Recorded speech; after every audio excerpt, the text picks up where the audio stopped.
Welcome back to the Peterson Institute for International Economics. I'm Adam Posen, the Institute's president, and it's a very great pleasure for me to be chairing today's meeting with the launch of the new study, Local Content Requirements, Report on a Global Problem. For the aficionados in the room, that's a very sexy title, and it should be. This is picking up, as many of you know, on more than 2 decades of work where the Institute, particularly Gary Hufbauer, but also Jeff Schott and a host of others working with them, have done really important work on establishing just what the costs of protection have been to consumers, to workers, to whole economies. The rise of local content requirements in recent years, like so many protectionist measures, is oftentimes motivated by political demands, but even sincere demands trying to protect local jobs in a downturn. The G20 in fall of 2008 and spring of 2009 at their summits tried to say that the major economies would not engage in protectionism in response to the global downturn, that we would not repeat that mistake of the 30s. They were successful in staving off a large part of what potentially might have gone wrong, and in particular on preventing the adoption of very obvious tariffs and other types of barriers. But the demand for protectionism in such a context, when the global pie is shrinking, is very strong. We should not be surprised, although of course we should be unhappy, that that demand was met through other means. Part of it arguably was met through currency manipulation issues, which my colleagues Joe Gagnon and Fred Bergsten have spoken about, and a major part of it, probably much more lasting effects, has been the adoption of local content requirements as a form of behind-the-border non-tariff barrier. Gary, Jeff, and Cathleen Cimino, along with their co-authors, have done terrific work combining both an overall global study, documenting the problem, and some very in-depth case studies that we think are extremely illuminating. I'll give away a couple bumper stickers if the authors will forgive me. The first one is, it is truly a global problem. The U.S. is not blameless. The U.S. has itself adopted such regulations, and we call the U.S. out for it. It is not just a developed or a developing country problem. I feel like I'm at an AA meeting. We have a number of examples from around the world. It is a costly problem, and they will take you through some of their estimates of what the costs are. But I would add 2 other points that I think are important. First is, we are moving to an era is probably too long, but at least a several-year period where, for various reasons I and others have argued, there's likely to be a very big emphasis on infrastructure spend throughout the world. This is partly a response to the financial crisis, partly a response to definite needs that have been put off. But to be working on a world where infrastructure spending will be going up as a source of public expenditure and global GDP, where there are local content requirements encroaching on government's decisions, is not a good mixture. And so this study is particularly timely for that reason. The second point I would just like to make is that this is a great example of how you can go after things in a factual, objective way without having to do a bunch of fancy econometrics and obfuscate the issue. It's about getting the facts right and being very clear and transparent about the assumptions you use when you analyze things. And I think the Institute, particularly our trade studies program, has been very good about that, and I'm proud to have another study of that nature coming out now. We have a very full program. Not only are the 3 main authors, Gary, Jeffrey, and Kathleen, going to present their study's results, they promised me they'll do it within 28 minutes. But then we have 3 distinguished discussants to join us. We have Eleuthio de Lima Campos, who's been a friend of the Institute and worked with us on some other issues from American University, but also bringing a Brazilian perspective. We have Martin Moen from, forgive my pronunciation, from the Canadian Embassy. Canada is also both victim and player in this field, as are everybody, and we're glad to have their perspective. And then from an industry perspective, I'm delighted to have with us David Nelson from General Electric, I should note, in the spirit of full disclosure and with some pride, that the General Electric Foundation provided partial support for this project, and we're very glad that they did. This is kind of work we need help to do, and we're glad we had it from GE. So thank you. But David's here as a substantive person, as you will find out in his remarks. So I'd now like to call on, I believe, Jeff of our three-headed author is, no, sorry, Gary. I was staring at Jeff. I said Jeff. Gary of our three-headed authors is to go first. So Gary, if you would, please.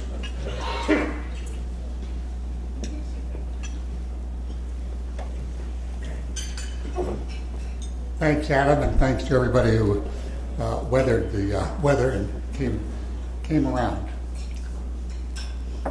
Let me give you an outline of the book, a quick survey. We found, as Adam mentioned, that there are an awful lot of local content requirements that came in or were proposed in the wake of the Great Recession, and many of them depart from the classic mix of a price measure or a quantity measure. In this study, we have three big parts. We first document the new LCR, that's since 2008, and we give detailed case studies, as Adam mentioned, of 6 of these. We have a comprehensive data bank, reasonably comprehensive. I'm sure we've missed some, and we try to say something about the costs that they impose. Now, for the 6 case studies, which we really went into depth on these, they are up there, and they're spread across the globe in terms of industries and also opacity of the measures. One of the clearest measures were the wind turbines in Canada and the Buy America in the United States. At the opaque end, the healthcare industry in Brazil.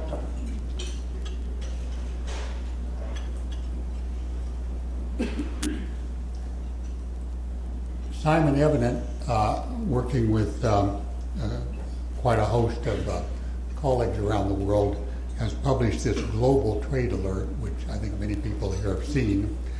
And the local content requirements are just a subset of the protectionist measures, which he has documented since 2008.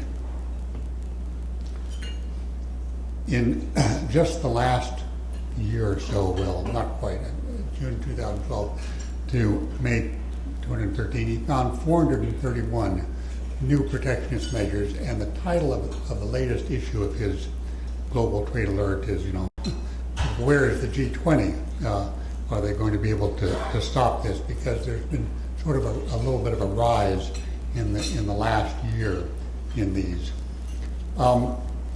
The traditional forms of protectionism are less than half, and countries have become quite creative in devising new forms in this period.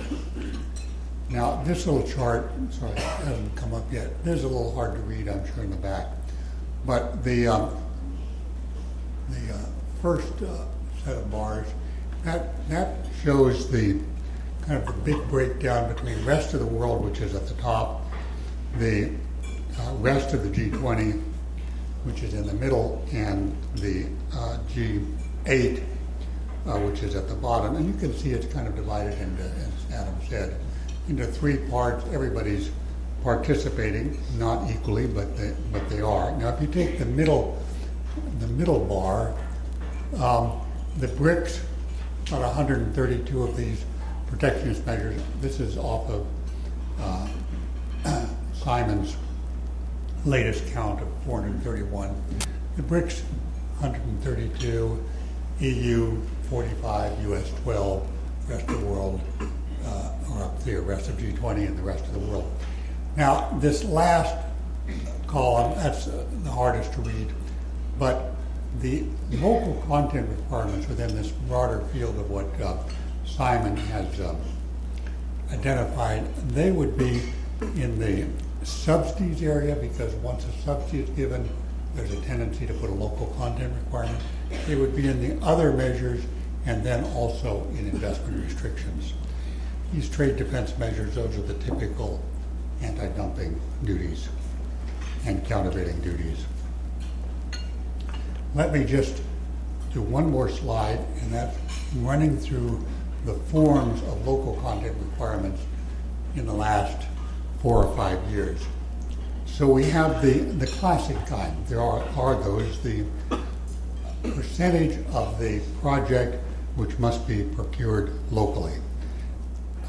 Then we have tax, tariff, and price concessions, which are conditioned on local procurement. So you get a tariff or a tax preference or price preference.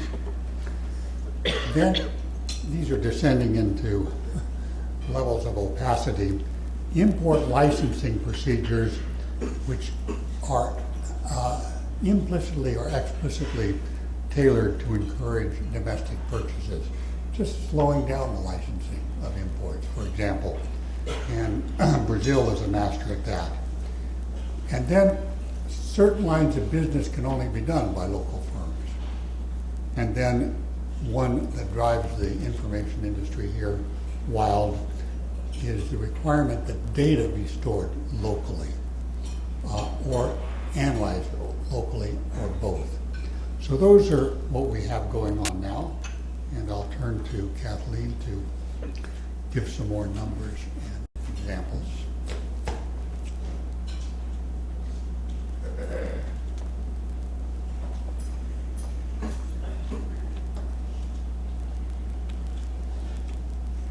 So we talked about some of the forms of LCRs that have become more common in the wake of the Great Recession. And to round out the discussion, we'll look at some of the motivation for LCRs. Primary motive, and of course, perhaps the most common, is the political urgency to create jobs.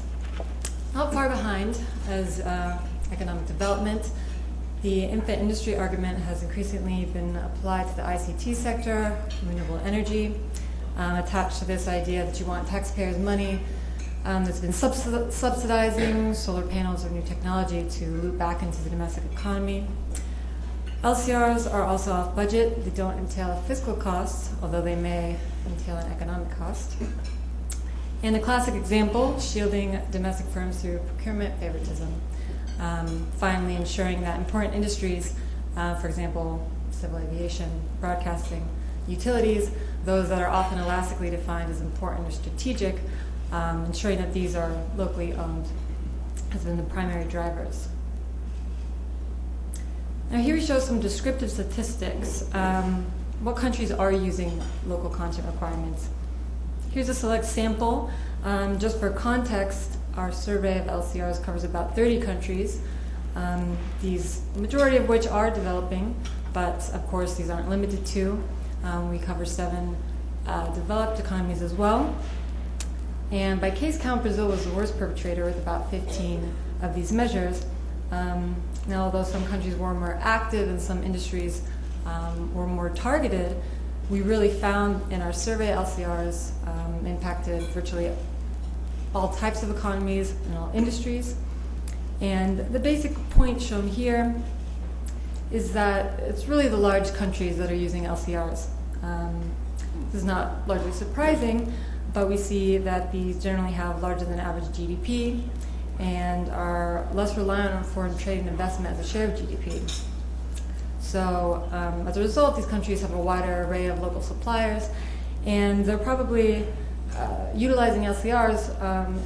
The cost is probably less than it would be for a smaller country. These countries rely on inputs, and so we see, once again, in other words, the big countries may be the bad guys. Now, just briefly, why LCRs are bad policy. We discussed this at length in the brief, so I won't go into too much detail here. But to summarize, the economic costs and effectiveness of LCRs are often difficult to assess, whether that's increasing domestic production or creating competitive and innovative industries. And the outcomes largely depend on usually market structure, supply and demand conditions, and attached financial incentives. This can make it quite difficult for officials and legislators to actually assess the costs and benefits attached to LCRs. Further, LCRs seldom contain sunset provisions, so their distortions of the market may last for quite a long time beyond the WTO government procurement agreement and some provisions in regional trade agreements. You often don't see these types of LCRs or restrictions being negotiated, to be addressed. So the point, though, is we often see that the common response from politicians is to brush these aside and just consider that the payoffs from taxes and also jobs largely make these economic costs perhaps irrelevant, or they outweigh the costs. And unfortunately, this is a perpetuated view, a misguided view, that LCRs can be a convenient policy or largely beneficial. So turning to the numbers, this is our survey that Gary mentioned. We go into the case studies in a bit more detail. This broad survey that we conducted generally followed the Global Trade Alert database led by the Center for CEPR, Center for Policy Research, Economic Policy Research. We identified about 117 new cases of LCRs since the Great Recession. And we distinguished between those that were systematically quantifiable, so those that explicitly targeted a subset of goods or services that were traded internationally, and also those that were non-quantifiable or more difficult. These were non-transparent, quite opaque, difficult to quantify, but we assumed largely that these cases had the same average impact on trade. Many of these cases, of course, directly target trade flows, more than a dozen limited or prohibited investment, almost 30 limited services, and a handful also limited foreign employment. Now, based on these assumptions, our analysis found that the 117 LCRs affected about $928 billion in trade. This was about 5% of global trade in goods and services in 2010, which was the year that most of these measures were implemented or proposed. Now, the reduction of trade on account of LCRs is more difficult to assess compared with the impact on trade. We generally don't have tariff equivalent effects, estimates on those, but in some cases they could be as high as 100% or higher. But we made a conservative assumption that they had an impact of 10% ad valorem, tariff equivalent 10% ad valorem. So applying these assumptions, we end up, our magic number is that the speculated estimate of trade reduced was about $93 billion annually. Now, of course, jobs are where the political payoff is, and we also estimated the gross number of jobs supported from firms that benefit from LCRs. This total figure was about 3.8 million. Now, to emphasize, these job gains would largely be short-term and eroded over time. They're not net employment gains, one, because foreign countries are losing exports from these bigger-than-neighbor LCR policies, and also the fact that domestic buyers at home, they're facing higher prices and more expensive products. So these short-term gains become dissipated over the long run. And also an important point here is you see that the majority of jobs do go to developing countries. Perhaps a negligible amount go to developed economies, and you may see that Buy America policies in the U.S., which helps largely spur some of these retaliatory policies around the world, in the end was only for very few jobs. I'll hand this off to Jess.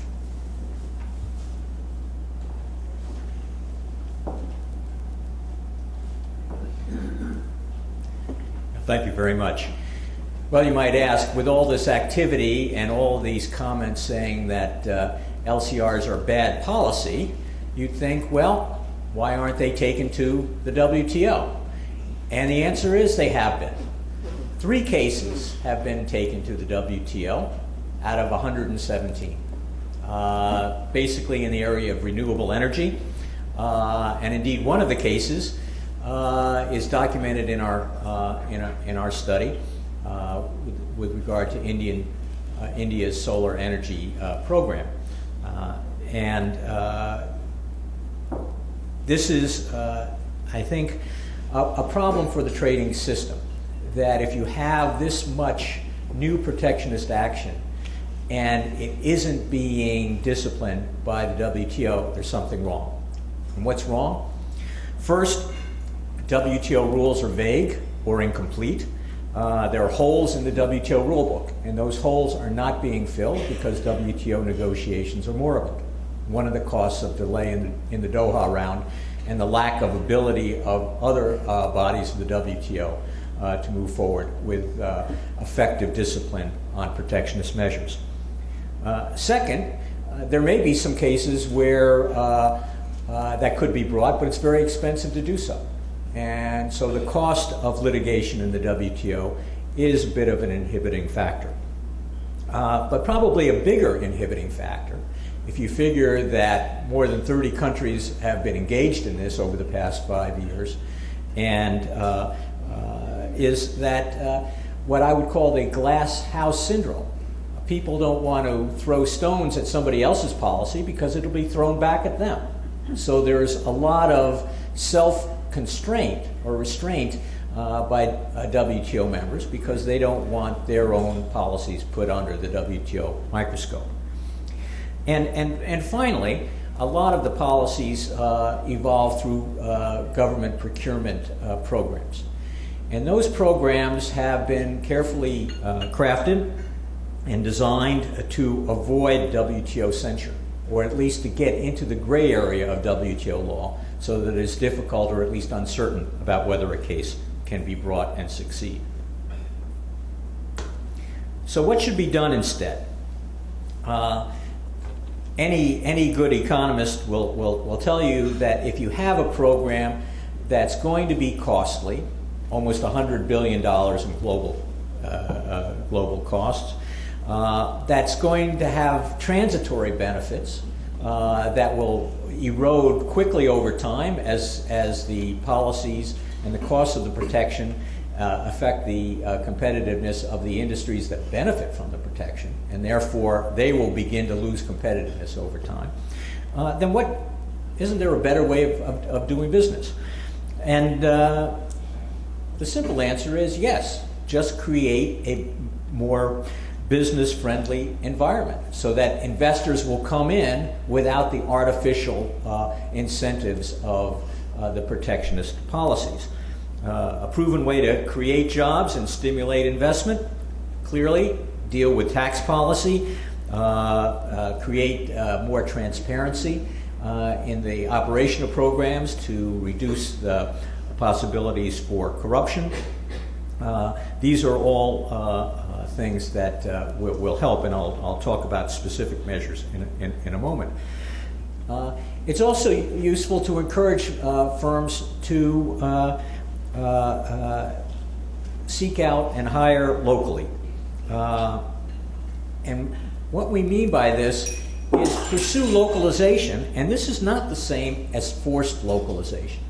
Often it's good business to hire and train local talent so that you have a better understanding of the local market. Government programs should be encouraging that instead of seeing the foreigners as part of the problem and trying to nurture domestic industry and activity through protectionist measures. And indeed, there have been studies done at the OECD that show the benefit of doing that, and expanding training gives a good payoff in terms of added employment, and employment that is more likely to be sustained through good times and bad. There's also basically government policies to improve the competitiveness of industry. Invest in infrastructure. That's where there's a big jobs payoff as well, but a big payoff in terms of productivity of domestic industry. It also helps improving logistics, both transportation, telecommunications networks, and the like. This helps reduce trade transaction costs. This is what the Trade Facilitation Agreement is designed to do for both developed and developing countries. And indeed, that's been a big issue in the WTO, and hopefully we'll see some success by the time the WTO ministerial ends in December of this year. And finally, and you may not hear this very often from folks at the Peterson Institute, But if you're going to have to do bad policy, then do the lesser of the evil, choose the lesser of the evil options, and go for tariffs and subsidies. Why tariffs and subsidies? Because they're more transparent, because they're on budget, because there will be pressure to get rid of them over time for those reasons, and therefore there will be an incentive to have aggressive reduction of the protection and perhaps even a sunset clause. These are not the best way to go about, but if you want to nurture domestic activity, do it in a way that's above board, that reduces the scope for corruption, that feeds a continuation of the inefficient policies. So finally, what advice would we give? Go forward for these types of policies that are the more transparent and the least distortive. Governments that are determined to support an infant industry policy should design an appropriate mix of tariffs and subsidies rather than imposing LCRs that are usually more opaque. If they do impose LCRs, then express them as a classic price preference on a narrow set of projects or products, and include a time limit or a sunset provision for these policies. And then finally, that is finally. Okay. The advice is for governments to move more quickly in the WTO and in regional trade negotiations. Try to fill the holes in the international trade rulebook. The TPP and the TTIP can have an impact in this area, particularly if those talks can make incremental progress on improving government concessions to reform government procurement programs through common disciplines. And that's, I think, the preferred way to move forward in the international field and keep away as much as possible from the more opaque policies of LCRs. Thank you very much. Well, I think that was a great tag team effort, and they hit their time marks, and more importantly, they hit their substantive marks. As Jeff said, the desire to do no harm would seem to, we would want to apply to trade and economic policymakers as much as doctors, if not more so. Some of the people in this room, and I know my colleagues, although we have a fresh generation now, may get sick of saying to people, well, the only alternative is to do something good for the economy as a whole. But in the end, at some point you have to keep reminding people that's true. We've successfully, through the WTO and other measures, including lobbying, not lobbying, we don't lobby, including intellectual agitation by the Peterson Institute, made tariffs less attractive than they once were, and maybe we can do the same for LCRs. As I mentioned, we have three very good discussants, Alelucio de Lima Campos, Martin Mohn, and David Nelson. And I'd like to ask each of them to come up, take a seat at the table, and give us their thoughts on both the study, which they've had the opportunity to see before today, and on the issue.